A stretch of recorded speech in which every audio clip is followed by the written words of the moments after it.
Hello, everyone. You're listening to WGSN-DB Going Solo Network, and we are in the Author's Corner meeting the author today, and I'm so excited about this show. Of course, those of you who don't know me, I'm Cece Schatz. I'm the doyen of relationship building, and what I do is I really help connect you with some pretty awesome people to move you forward in your life, really help with that transition that you're going through, and so we want to make that happen for you. Of course, our website is goingsolomedia.com, and of course, you'll find all of our shows that are on that. You'll find them on Facebook, and then also on our WGSN-DB Going Solo Network YouTube channel. So, of course, we want to move forward in our show because we've got a lot to cover today. I'm super, super excited. We have How to Marry a Mensch, and that's the book that we're going to be covering today. And welcome to the show. We have a wonderful lady by the name of Gorman Newman. She's all the way from New York, and we are just thrilled to have her. Welcome to the show. Thank you. I'm excited to be here. I'm excited to have you. So share with us a little bit about your journey of becoming an author yourself, and what the heck is a Mensch? What's that? Well, we'll start with that. Good question. Yes. Some people know it, some people don't.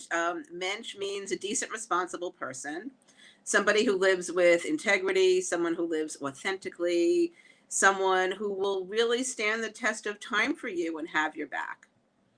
And ultimately, in terms of a relationship or a friendship or anything, it doesn't get much better than that. So you want to be a Mensch, and you want to hopefully attract a Mensch. So that's the essence of the word. I wrote two books. My first was How to Meet a Mensch in New York, and the second was How to Marry a Mensch. And the inspiration for it was, I was back in my days of being single. I'm married now, and I have a teenage son. But I found it very challenging, as many singles do. And I was out there pounding the pavement, just trying to socialize and always meet new people. And on top of the effort in going out, I also found it a huge effort to figure out where to go out, what to do, what could I find that would be a little more exciting and a little out of the box. And I became really good at research. And this was pre-web, or on the cusp of the web.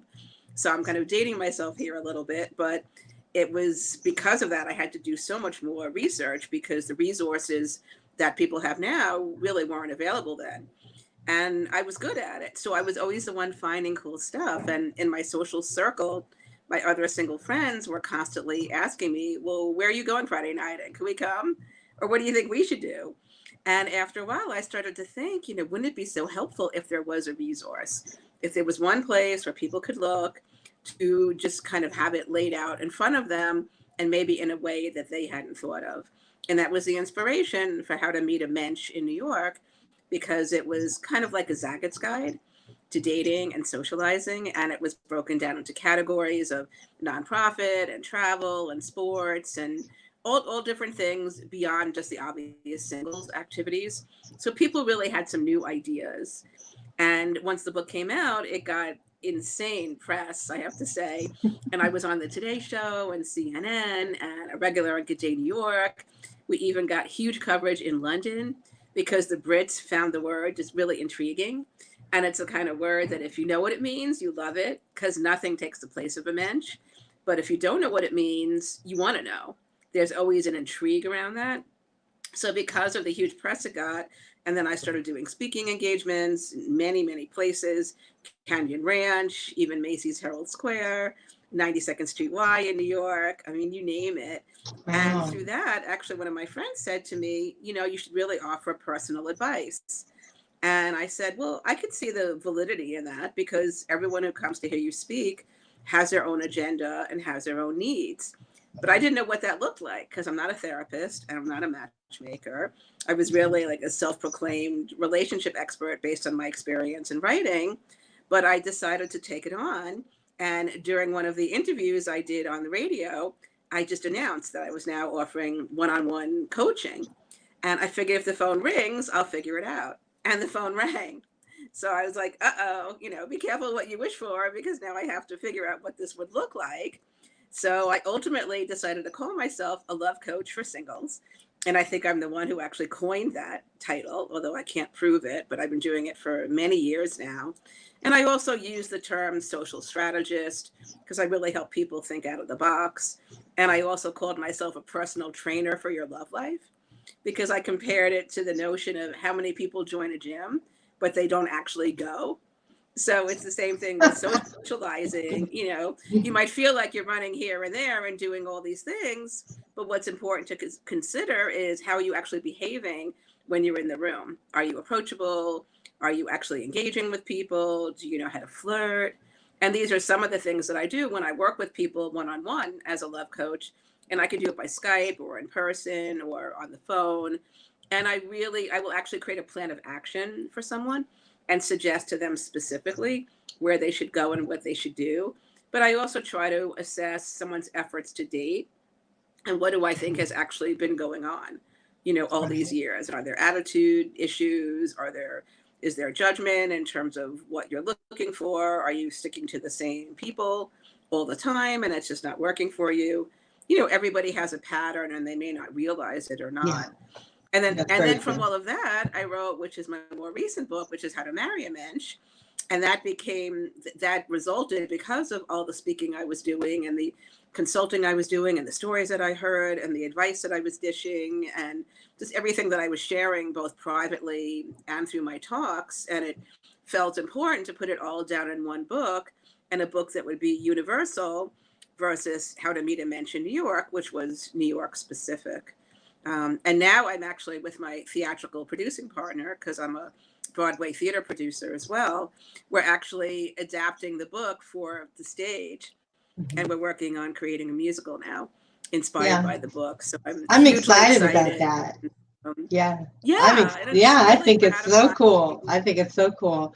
You know, I really, what I like so much about you is that you too value the connection process that one has to make when they're out dating or whatever. And so not only do you have to connect with yourself because you have to home in on what it is that you're looking for and what it is that you want, what type of relationship you want with someone, but also the connection that you make with other people. And so, you know, I like the idea with, you know, within New York, you know, you did all of that and you were connecting singles, doing different things.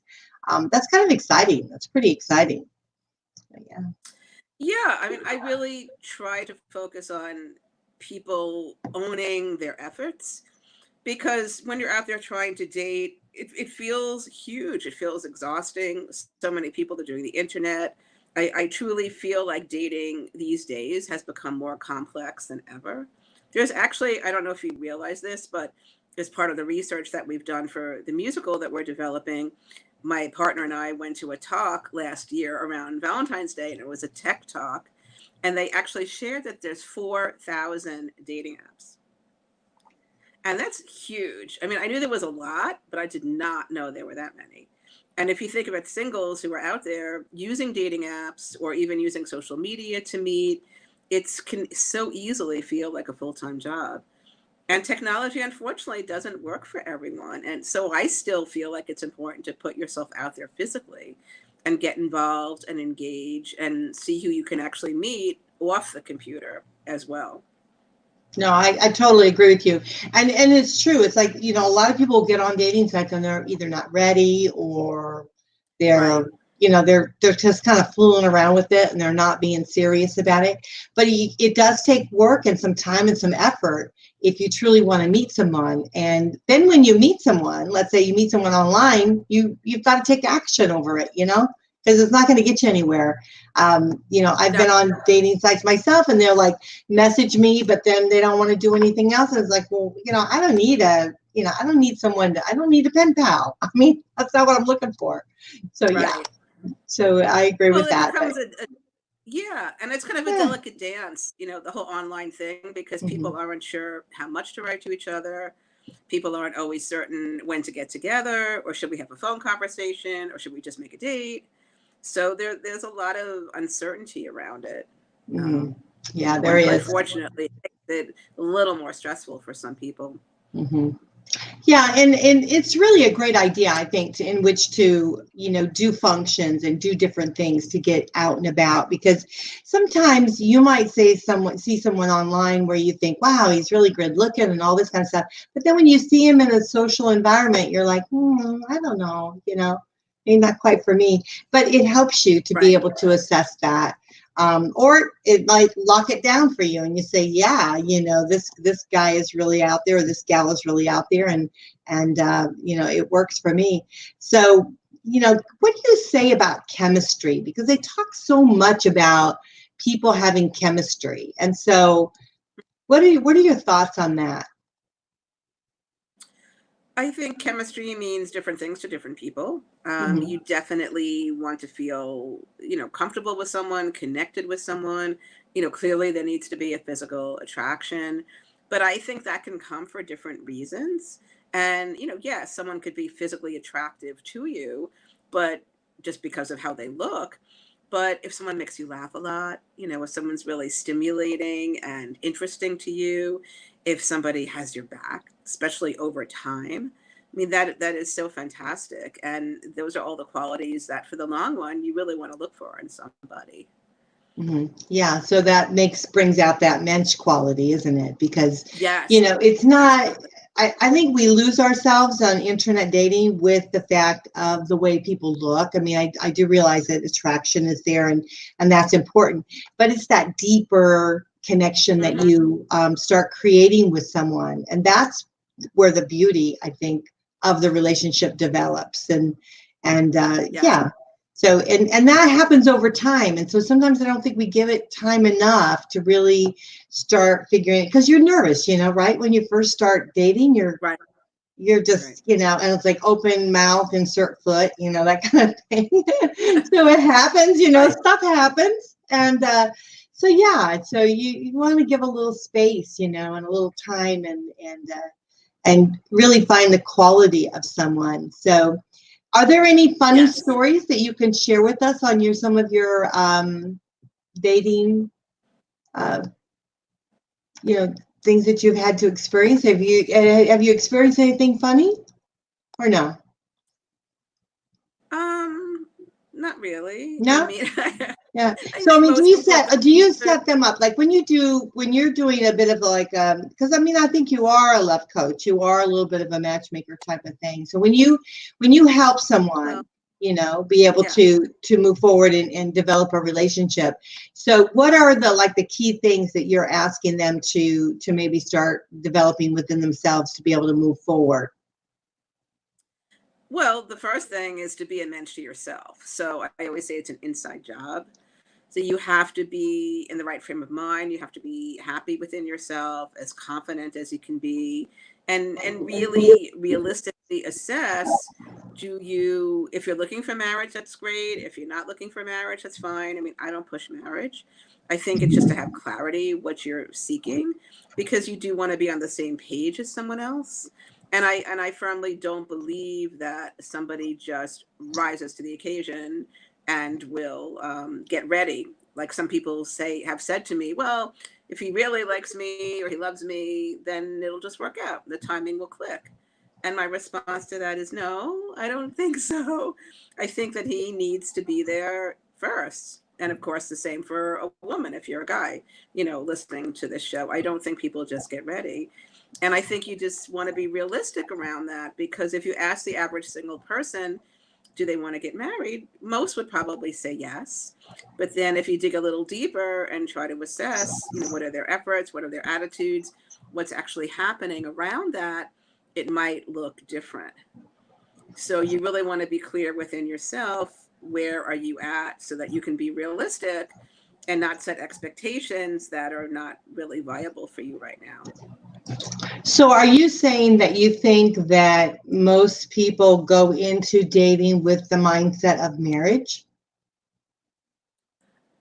I don't know that most, but many do, Mhm. for sure. I don't think marriage is for everyone, and that's a personal choice, and that's totally okay. All I'm saying is that you should be clear where you're at, because if you're out there dating and let's say you want to get married but then you find someone who you're interested in and marriage is clearly not his thing, but you really want marriage, are you then hoping that he will just come around? Because I don't know how realistic that is. And Yeah. you don't want to wind up wasting time being with someone if you're not on the same page, unless you're willing to accept, well, he doesn't want to get married, but we love each other. So let's just be together and not get married. And if that's okay with you, great. But if that's not okay with you, you don't want to wind up wasting a lot of time. So I'm just suggesting that people, if you have clarity, it can help cut to the chase in terms of who you actually choose to get involved with.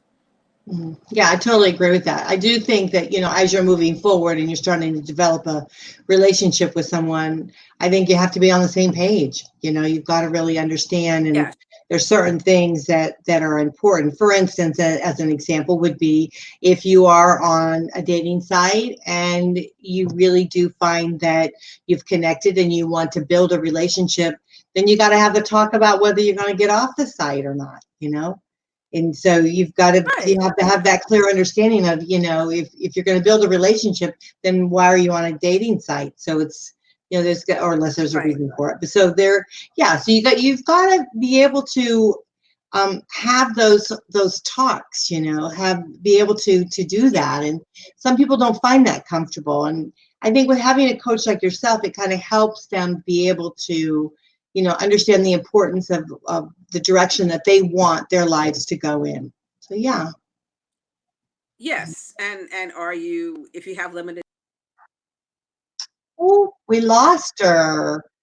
Hopefully she'll come back in. Sometimes this happens. Are you spending hours on the internet, and maybe it's not working for you? Well, is there a way to do that smarter? Well, I can help with that.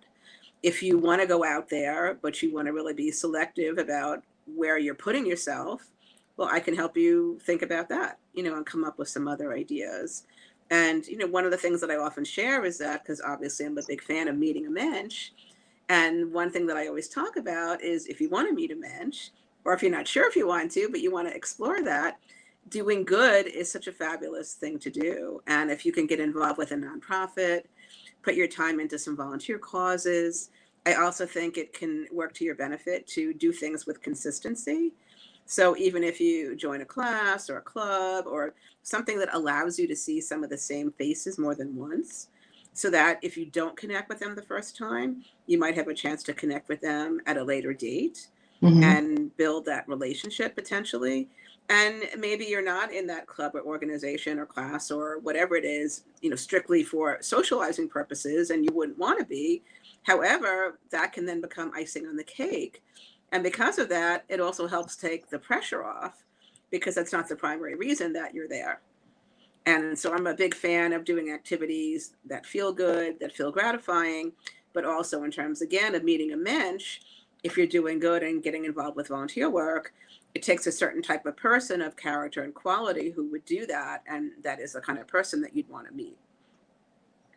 Yeah, I totally believe that too. I think that if you connect with the same similar, I know you're not going to want to be completely the same, because then that would be boring, but when you have similar interests, it makes it kind of exciting, so that you can, feed off of that a little bit. You can have that relatability. You have something to talk about. It's a piece of your life that you can actually share with someone else immediately when you've got a common ground, a common interest. And yeah, that's totally great.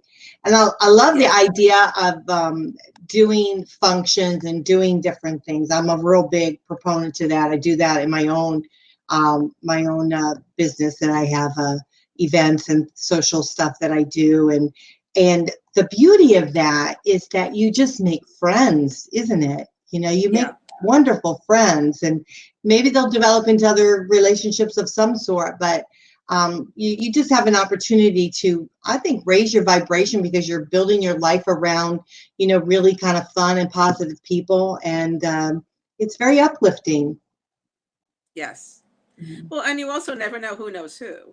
So just by enlarging your social circle, even if you're not meeting the one within that circle, they might have friends, they might have family, they might invite you to a party or some other activity. So you really don't know where it's going to come from. think the key is just to get out there. And I'm also a believer in putting out to the universe, but also to other people what you want. So if you feel strongly that you want to meet someone, whether it's for marriage or partnership or relationship or whatever that looks like to you, then declare it, let it be known, and tell people. Because you might presume that somebody in your social circle, well, my friends all know that I'm single, my relatives know that I'm single. So if somebody knew someone for me, they would just set me up. But you know what? Sometimes people are just so busy in their own lives that it's not that they're not thinking of you, but in that moment, you just might not be on their radar in terms of, yeah, like, so who actually do I know who I could introduce, my cousin Eileen to, or what have you. Sometimes it's just not top of mind. And if you can make it top of mind, or at least put it on their radar, you might be really surprised, who comes back to you with a possible introduction. Yeah, So I that's totally interesting. believe, yeah, just share. Like, for example, my brother-in-law actually met his wife through their local cleaner, their dry cleaner, because they both which is kind of odd. I never would have thought that in a million years, but they were both frequenting this dry cleaner. And they got friendly to the point with the dry cleaner, and he wound up introducing them. So you never know. I actually know someone as well who met somebody on the train, on the Long Island Railroad. I mean, that's the other thing that was random, of course, but part of it in that case was that she was clearly ready and open because they made eye contact. They were able to connect in a way that, made them feel like this is something perhaps we want to explore. And they actually wound up getting married, this couple. So I think it's important to consider as well how you come across. Are you making eye contact with people? Are you smiling when it feels appropriate within your comfort zone? Are you also ready? If you happen to meet somebody, do you have a business card? Do you have a personal card? Do you have a way of quickly sharing whatever information you'd want to share? If it's your name, your email, your cell, whatever you want to put out there. Because sometimes meeting opportunities are so fleeting. And the last thing you want to do is be scrambling for a pen or paper or a napkin or some way to share your phone number when you have like a split second in which to do that. And That's sometimes it interesting. can Yeah. really be quick. So Yeah, I you want never to be even ready. thought about that. You just flip out your card all the time. But yeah, no, that's a good idea. I like that the idea that you don't know when you're going to meet someone, and so No. you do want to just be open-minded to it. I know that I actually met my ex-husband when he was on vacation, and it was just a brief meeting, and next thing you know, it led into a longer talking, and just developed into a relationship, and we were married for 18 years. So yeah, you just never know when it's going to happen. No. And you have to be if you're interested and you do want someone in your life, just have to be open-minded to it. Absolutely. Yeah, and ready to seize that moment. And again, also just let people know. Don't presume that other people will think of you. I go through this a lot in theater because I also I'm a Tony nominated theater producer. And as a theater producer, one of the things that you do is raise money toward a production to help bring it to the stage. And when I first started getting involved in that way, I wasn't the most comfortable. I didn't have potential investors in my back pocket. It wasn't a simple beginning for me. But what I started to notice within myself and also people that I knew, because I would reach out to people and say, hey, just want you to know I'm theater producing now, in case you know anyone who might have an interest in theater. And there were some people who would very quickly say to me, no, I don't know anyone who would do that. And then there were other people who would say, you know what, let me think about it. And one of the things that I learned through that experience is that let me not be the one to decide who can help me, who this would interest, and who might know someone or not. Because I don't know who I know, you don't know who you know. And it's the same thing really with dating. I could sit here and presume, well, I don't know anyone who would fix me up. But how do you know? If you haven't asked and you haven't shared in a way that really feels like committed and serious, you might be so shocked who would turn around and say, yeah, you know what, let me think about that. And maybe I know someone at work or here or there. So you really can't be shy about things. Again, it has to feel comfortable, but I'm just saying that people, sometimes we close ourselves off because we reach conclusions either about what's possible or what we think we deserve or what feels, really attainable. And the reality is, if you think positive and you think big, and if finding a mate is what you want, if producing a Broadway show is what you want, if writing a book is what you want, if having a family is what you want, whatever it is that you seek, just go for it and don't decide before you do it that this is tough and I don't know if this could happen for me. Because if that's your mindset, then you're already starting from a negative place. Yeah, you're so right with that. I tell you what, we're going to have to take a quick break. And when we take the break and we come back, let's talk a little bit about the quality of a mensch, because that's what makes a mensch stand out above all, is that special quality that mensches have. And so I'd like to be able to share that with the audience so they get a better and a clearer understanding of that. So I think that would be great. So let's go ahead and take a brief break, and by meaning that, it's just going to be a second or two that we just need to pause so that our sponsors, when we drop it into audio or whatever, we can bring up our advertisements, so we'll be able to do that. But y'all, you're listening to WGSN-DB Going Solo Network. This is the Author's Corner, meeting the author. I am your host, CC Schatz, the doyenne of relationship building, and you're on GoingSoloMedia.com. So we're just going to be quiet for just a second or two, and then we'll pop right back up. Thank you. Okay, thank you so much for hanging in there with us. You guys are listening to WGSN-DB Going Solo Network. This is the Author Corner, meeting the author, and I am your host, CC Schatz, the doyenne of relationship. You're listening on GoingSoloMedia.com, and also we're live broadcasting on Facebook and on YouTube, and we're kind of excited about that because this is something that we're able to do now, and we're just thrilled to be able to bring these shows forward to you. So we have a wonderful host, a guest today, and her name is Gorman Newman. Welcome back to the show, Robin. Let me bring her right back up here. Here we go. And she has a wonderful book, and it's called How to Marry a Mensch. And she also wrote an additional show. Additional book, which was, what was your first book? It was How to Meet a Mensch in New York.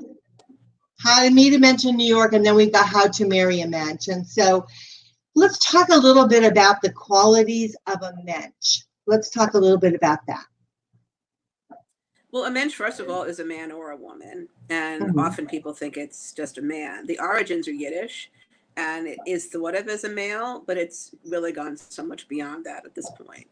And the essence of a mensch is somebody who is living authentically with integrity, someone who will put you first, ideally, somebody who is decent, kind, responsible, somebody who just will show up for you unconditionally, essentially. And people ask me all the time, how do you know a mensch? How can I really be sure? And I answer that a couple ways. One thing I say is that a mensch will stand the test of time, so you will know. And the other thing is that if you're asking the question, you probably know the answer. So if you're not sure, then that tells you something right there, because you will just know. It's really as simple as that. And that's the advice that I give to people in so many realms when it comes to dating. If you're not sure someone is right for you, if you're not sure if you should pursue a certain activity, if there's anything that you're asking a really big question about, and if you don't feel like you're able to trust your instincts, because I do think we all know more sometimes than we're willing to acknowledge that we know, because we might not like what is coming up for us, because you might want this person to be the one, and you might wish that you should do a certain activity, even though it's not in your comfort zone. But if you can dig deep and even sometimes meditate, if it comes down to that, getting quiet and really see what comes up for you, then you will have the answers. And that's really very true around a mensch. You will just know if someone's a genuine person or not. And it's a really important question and conversation to have, especially now around the whole Me Too movement, because dating has become more complicated, in part because of that. Because a lot of men, and I work with men and women of all ages, all backgrounds, and I have actually met men who don't know how to behave anymore. I had one actually theater producer I had lunch with recently, and we were talking about various projects that we're both on, and I was telling him how I'm spinning the material from How to Marry a Mensch into a musical. So this led to our conversation around dating and Menches, and it turned out he's single, and he was telling me a story of a recent date he'd had where he held the door open for the woman and she berated him because of it and because of the whole Me Too thing. Mm-hmm. And he was totally confused. And I have to admit, I felt like that was taking it too far. You know, he certainly meant no harm and it was not a sexist effort. But this struck a chord with her. She was very sensitive. So you can imagine the tone this set for the date, you know, unfortunately. I do not think there was a second one. So the dating has become complicated, you know, in that regard. And there are some men who I've met as well, kind of along with the lines of the Me Too movement, who have said to me that they feel like being a nice guy doesn't work for them. And I have actually met women, interestingly as well, who have blatantly said to me, no, I don't want to meet a Mensch. And I'm always stunned when I hear that. And I'm like, why? Well, they're not sure a Mensch can be sexy or ride a motorcycle or be stimulating, you know, mentally or physically. And in the case of like this one woman who shared this with me recently, and she's in her 60s, never married, and it didn't sound like she ever really had a good relationship, never mind being married or not.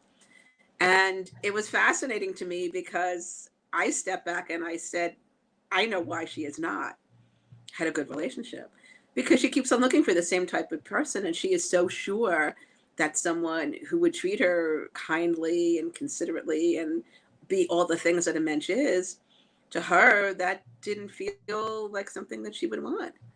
And I found that actually really sad, because my takeaway from that is, I don't know if she'll ever be happy. And I don't know that she'll ever find a relationship that really offers her what she thinks that she wants, because what she's looking for isn't working.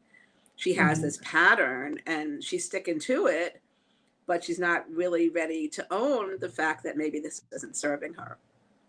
Right. You know, so sometimes too, it's the quality of what you feel of yourself. And so, you know, if you're subbing out and you know, if someone's not treating you right or whatever, you know, it's really of the essence of yourself. And so, you know, you know, someone opening the door for you or whatever, I mean, I think that's just an act of kindness. You know, it's not it's not a quality of an individual, but it's an act of kindness. And so I think we should definitely be appreciative of that. And it's not a statement of who you are and what you're not capable of doing. And so I've heard that with women before. And actually, one of my friends, I remember her telling me about dating, and she would say, oh, he always opens the door for me.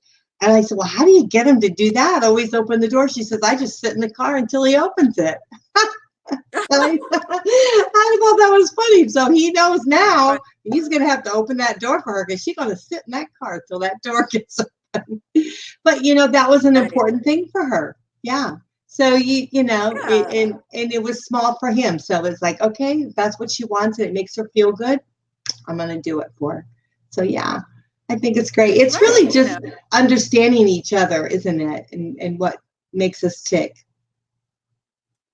Well, and I think there's a difference between courtesy and, you know, Me Too. I mean, it's not the same. Just because someone opens a door for you, that it's not a sexist or feminist thing, you know, in my opinion. And I shared this story with one of my friends, actually, and she kind of laughed and she said, well, isn't it like whoever goes through the door first, if you're in a restaurant or some other venue, whoever walks through the door first just holds the door for the other person? I mean, can it just be as simple as that? Does something have to be read into it? But, you know, if someone does, then clearly they were, you know, something came up for them for what they were, you know, spiked or whatever that word is. And it's just their sensitivity. Yeah, it's definitely, it is there, and that's the ownership on that particular person. Yeah. So yeah, I mean, I agree with going out if somebody does something inappropriate. is demeaning, and by words or actions, yeah, I think you should definitely call it out, and Absolutely. yeah, terminate it and move forward, that kind of thing. Get away from there. But the thing is if someone's just showing an act of kindness, take it for what it is, because we don't have enough kindness in the world. I mean, we just don't have enough. So appreciate it when someone does something like that, and the whole thing is being appreciated, right? So okay, here he opened the door, and all it took was her to be appreciative of him doing it. What a joyous thing that would have been, right? What a great connection they would have made at that very moment. He opened the door and she said, "Oh, wow, thank you." How great, Right. And is that a reason to ruin the tone of the date? Right. Because someone opened the door for you. Yeah, absolutely. It would be the same thing like fighting over a check. And I hear stories around that too. Well, who pays? Now, and in the past, maybe more women might have felt that the man should pay, or maybe certainly at least the man thought that. But, in this day and age, I think that's really up for grabs. And that's okay. I'm not saying the man should pay. I mean, that's really between you, but you don't want to get into an altercation about it.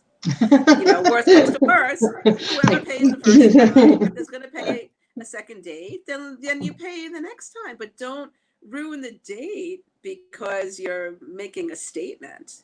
I mean, that's just not worth it. Yeah, unless you truly want to. And I think sometimes we sabotage, right? Situations that we're in because we don't know what else to do. And so sometimes we'll do that, which is a shame.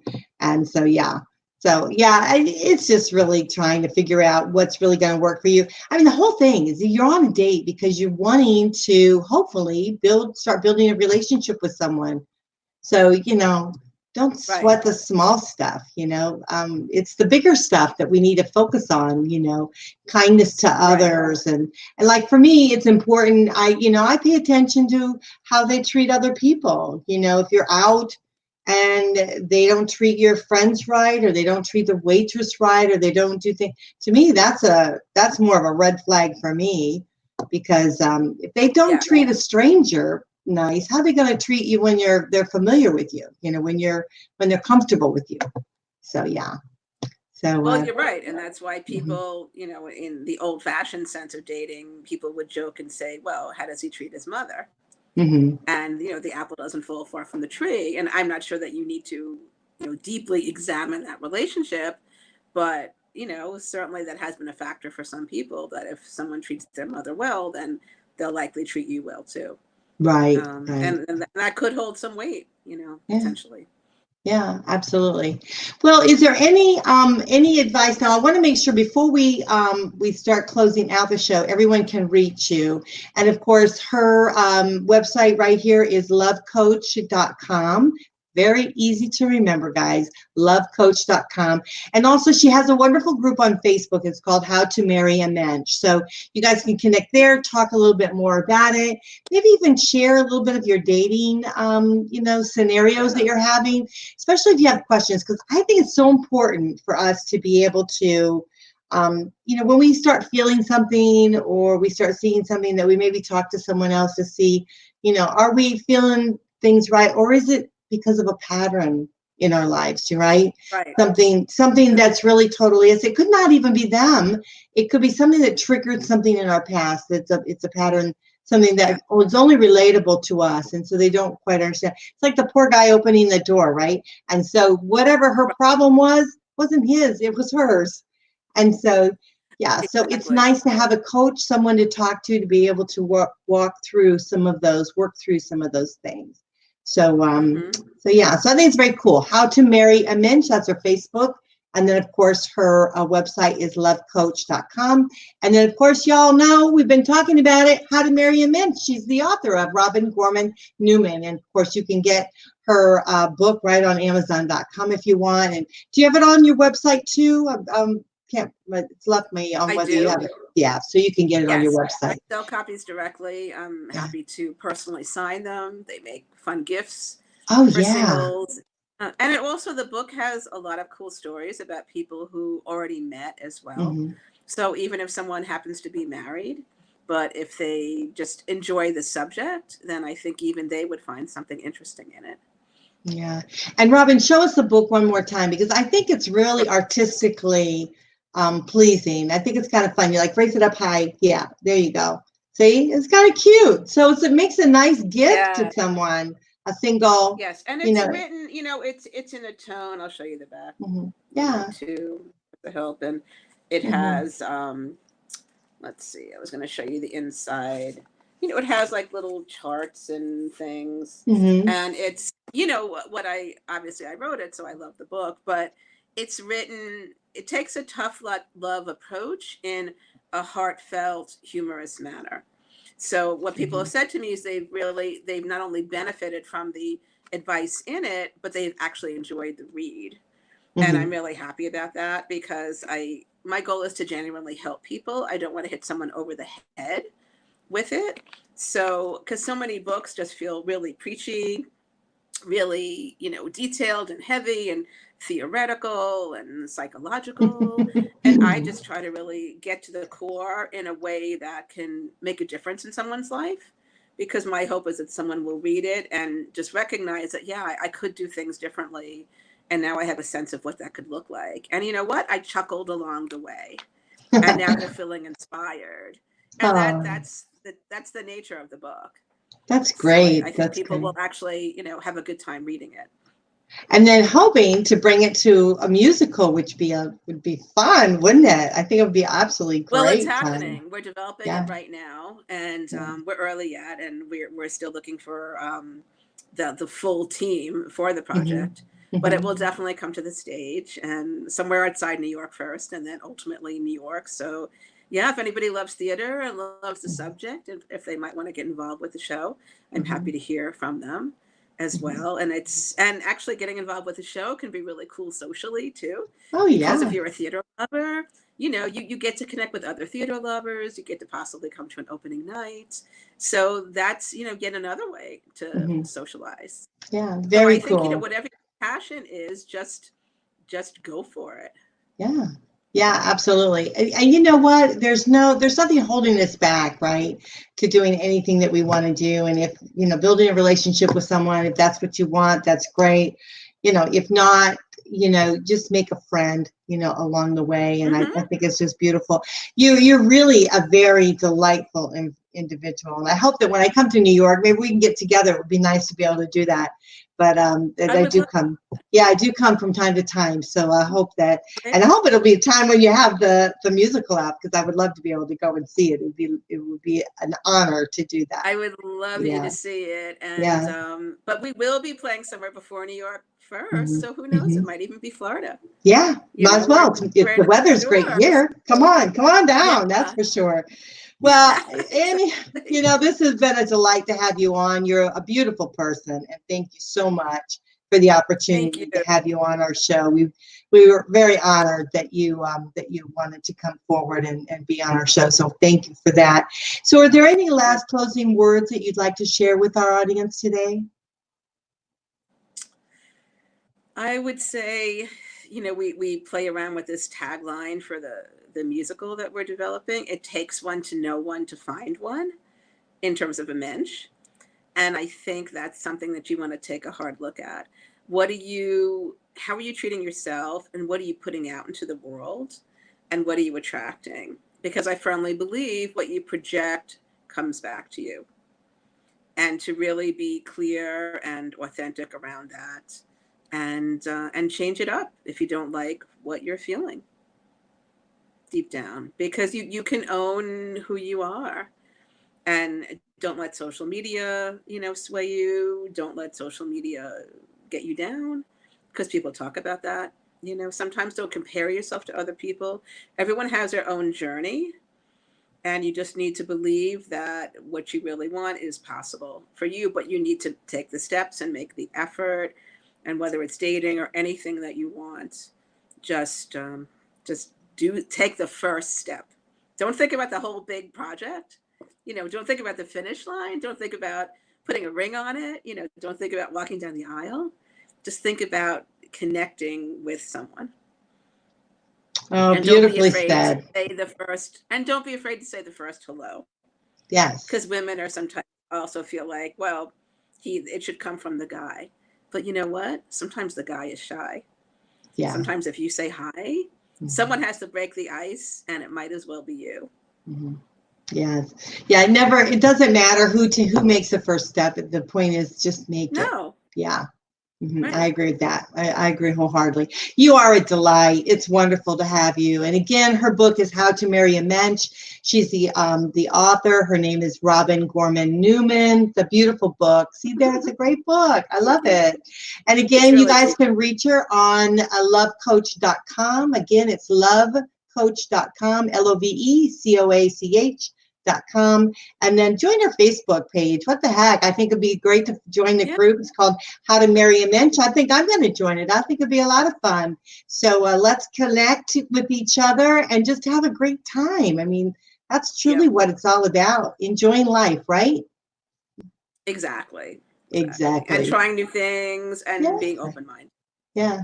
Think out of the box a little bit. Well, you are a delight. You're a wonderful lady. I want to thank you so much for taking the time being with us today. I appreciate it.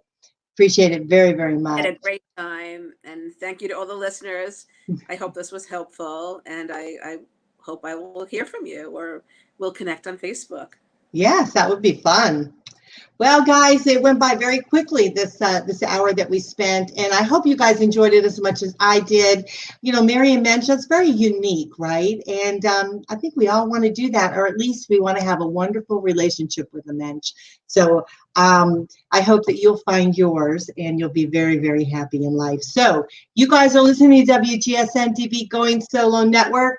This is the Author Corner, Meeting the Author. I'm your host, Cece Schatz, the doyen of relationship building, and you're on GoingSoloMedia.com. I hope you loved it. I hope you'll join us here on our Facebook. Please like us and share it with other people. And then, of course, also, we are on YouTube. And so please subscribe to our channel and listen to our shows. We have wonderful guests and hosts that bring shows to you each and every week. And we hope that you'll love them as much as we do. So I love you, and I can't wait to see you next time. So bye for now. We'll see you next week. Bye.